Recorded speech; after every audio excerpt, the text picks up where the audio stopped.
વડોદરા શહેરના MG road પર એક કાર ચાલકે બેફામ રીતે વાહન મારી આતંક મચાવ્યો હતો. આરોપી ધ્રુવ પટેલે પોતાની કાર આડેધડ દોડાવતા 4 થી 5 વાહનોને અડફેટે લીધા હતા. આ ઘટનામાં એક એક્ટિવા ચાલક મહિલા સહિત 3 થી 4 લોકોને નાની મોટી ઈજાઓ પહોંચી હતી. સમગ્ર ઘટના નજીકના સીસીટીવી કેમેરામાં કેદ થઈ ગઈ હતી. મળતી માહિતી મુજબ તહેવારોને કારણે બજારોમાં ભારે ભીડ વચ્ચે ગઈકાલે મોડી રાત્રે ન્યાય મંદિરથી પાનીગેટ સુધીના રોડ પર આ ઘટના બની હતી.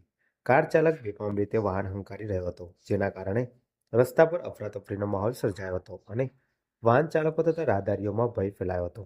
પાણીગેટ વિસ્તારમાં સૌરાષ્ટ્ર મેડિકલ સ્ટોર પાસે કોઈ વ્યક્તિએ ઘટનાનો વિડીયો ઉતાર્યો હતો.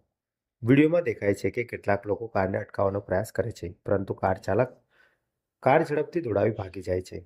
આ દરમિયાન એક એક્ટિવા ચાલકને ટક્કર મારતા એક વ્યક્તિ ઈજાગ્રસ્ત થયો હતો.